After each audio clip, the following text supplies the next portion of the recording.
Welcome back to Backyard Builds. Just before we start this episode, I'd just like to take the opportunity to say Merry Christmas and Happy New Year to everyone that watches us, and thank you for your continued support. On behalf of me and Thomas, we really appreciate it, and would like to continue to do this throughout 2021. So today's pretty well my last day of holidays. It's now Friday the 8th of January. So there's a few little things that you'll pick up on that I either forgot to film or just I got into it and didn't film. But there's a few people that I'd like to thank, Tom being one of them, Nick, Saxon, those boys come around, smashed it out. Also my cousin Mark, he come down, we did the family Christmas thing, and he spent 2 of his days off out here, or actually 3 of his days off out here giving me a hand. Also Uncle Richard, he come down, hung out, which was cool. It's been a while since I've built cars with him. But most of all, I would like to thank my dad, because yeah, without him I wouldn't have an area to do this. This is his shed, even though I know in that video I say my shed. This is his shed at his house. So yeah, me and him both own this truck together. I can't wait to see the enjoyment that he gets from driving it. So he put in a fair amount of work as well. He pulled that truck apart in a matter of like 2 days, so everything off, get that ready to sell. So thanks again, Dad. Alright, well, let's get into the episode.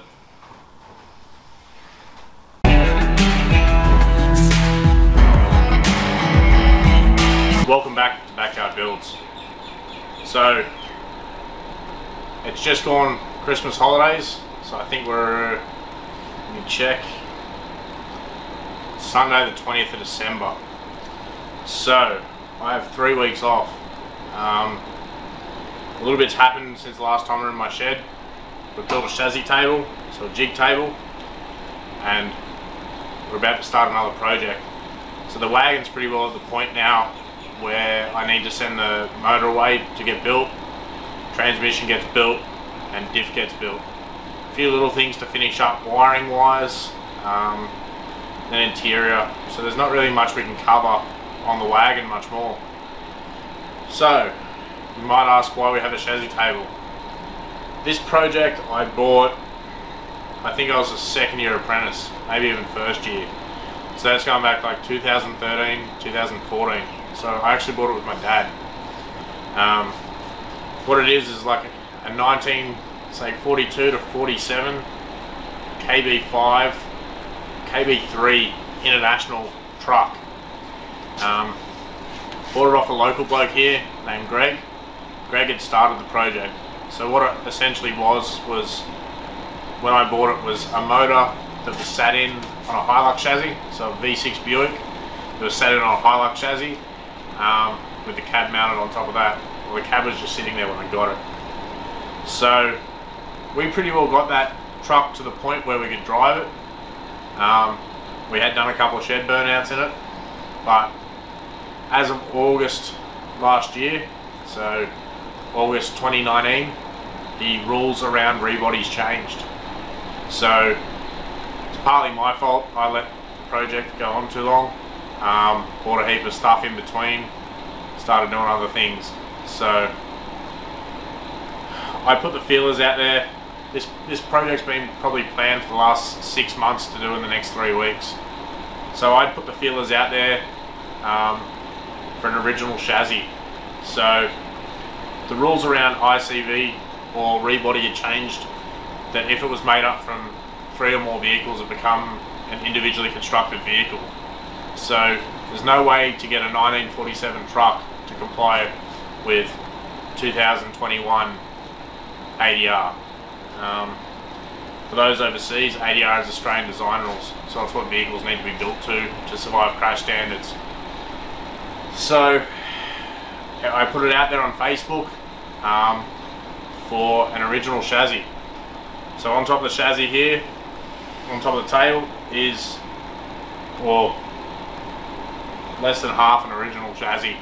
The original chassis was over 5 meters long. Came out from near Forbes. The guy actually pulled a complete truck apart to sell me the chassis. He actually delivered it. Super awesome bloke. I actually even got the original rego papers, which is handy to have. So back in April this year, we picked up my VC wagon. It came with a 440 cube Eagle Performance crate motor. Now, again with the ADR, I could not get that motor registered in that vehicle. So that's why we ended up going to that 318 small block. So I have a 440, I have an international truck, 2 original rails, 4 airbags. We had 5 sheets of steel as of this morning. We're pretty well cut, folded, everything. There'll be a little bit to do on Wednesday. So I will try and get an episode out maybe once a week over the next 3 weeks, seeing how we're going. So essentially all we're starting with is 2 sandblasted rails, and we're going to build the rest from here. So I've got a 9-inch for it. Probably going to end up designing my own front end. It's something that I've wanted to do for a little while. Depending how far we get into it, I might just end up putting a Jag front end into it. Yeah, combinations 440, 727 and 9-inch. So it should be a little cool little pickup. Probably end up putting racks and stuff on it so I can go and pick material up, stuff for some other builds. Really sucks not having a ute, but please join us for the ride and let us know what you think. Share with your friends and comment. So we'll start off with preparing some plates, and we'll probably end up jigging this back up this afternoon and putting original cross members back in it and setting it to ride height. So the chassis has been designed by me. It's 4-link rear, triangulated 4-link with a Watts link. Not that it needs it, it's just a little bit of product development for 54 Customs. I definitely want to start selling some of my stuff, so I've got a heap of stuff here ready to sell. So bush kits, spherical bearings, things along those lines. So have a look how we set up a rear end, and yeah, let us know what you think. Let's get into it.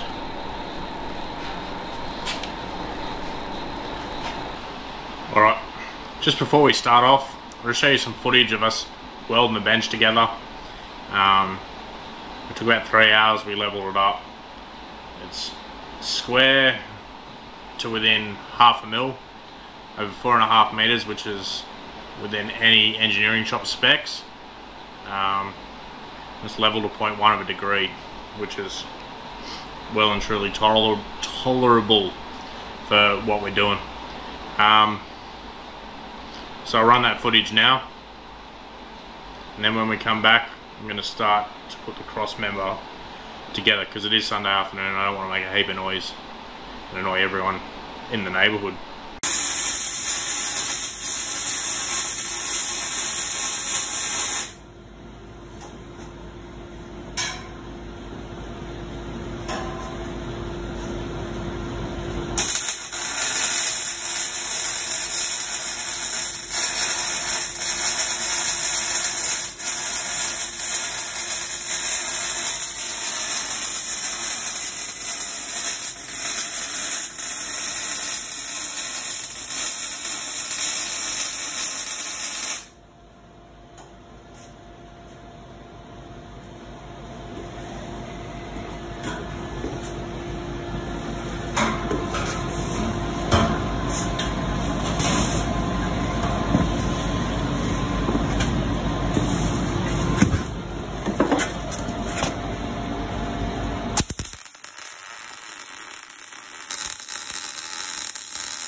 So this morning I went around to my shed.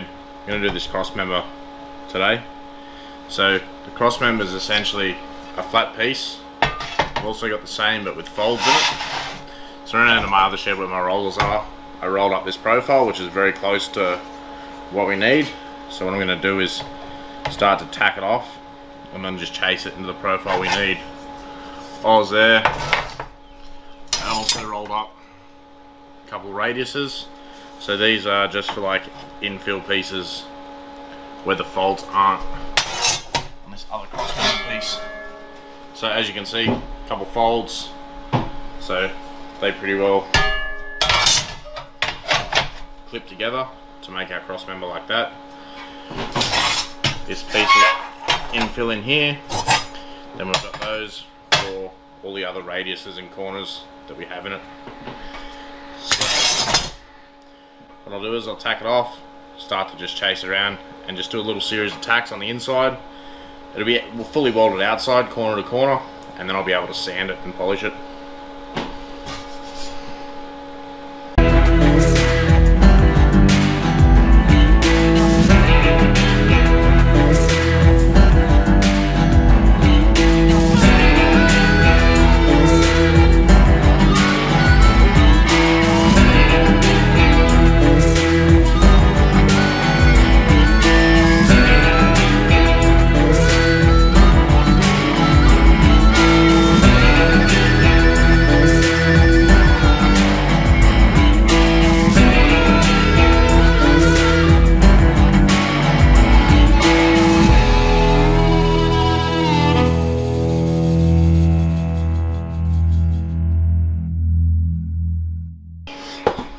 Alrighty, so I've tacked it up to the point where it's pretty close. Because it's getting a bit short now, it's getting hard to pull around by hand. So what I did was, I just got some 10mm round bar that I had, cut 2 spigots essentially, or 2 just little lengths for the height. So essentially what we can do now is I can push down and just start to tweak that back around. Just gives me that little bit more extra leverage. Being a radius, it should be pretty tight, it should be pretty nice, and it won't kink it too much, which is what I'm trying to avoid. So yeah, just set them 4mm apart. So just got a little bit of wiggle room in there, but it's enough to give me that extra leverage just to pull it around. So yeah, just a simple tool that I just made.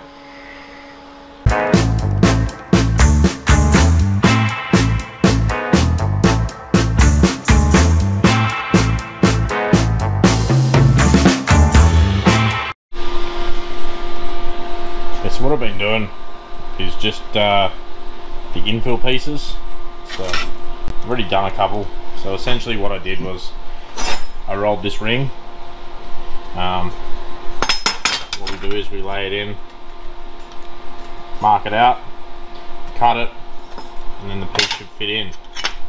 So here we've got the last one. So as you can see, I've already put 2 in, or 3 in. The reason I do it this way, or the reason I like to do it this way, is if it was made out of 4 pieces, there'd be a lot of welding. So just to weld these little radiuses in isn't much, and it doesn't alter the strength at all. So the more folds we can put in stuff, the stronger it's going to be, the more it's going to be one piece of material, the easier it is to fabricate, and the quicker it is to fabricate. So I'll just show you how I put the last one in.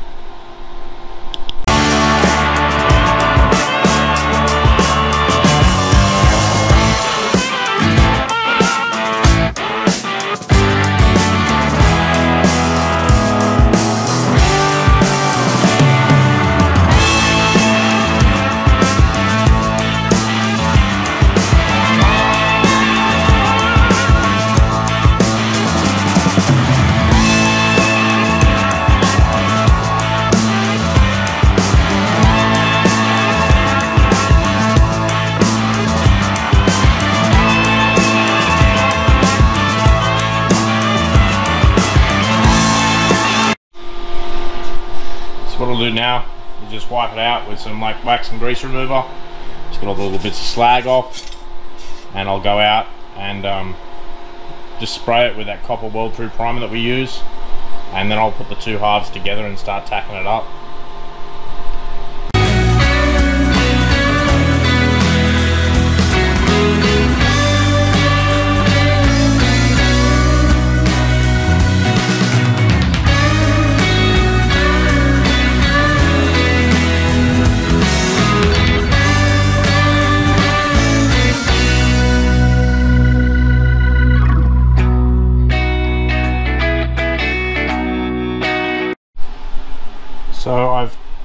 tack this all together now. It's pretty well corner to corner, so piece that we rolled up, flip it over, you can see all those MIG weld tacks from the inside. Essentially what I'm going to do now is clamp it down to the bench, weld it up, but as you can see I put copper primer, weld through primer on the inside everywhere, just for my peace of mind. Like, I want to keep this truck for a little while. The more I can do to help it stop going rusty, the better it's going to be for me in the long run. So what I'll do now is just clamp it both ends. I'll probably get a tack over the back here, tack to the bench so it's flat, and then start welding on it.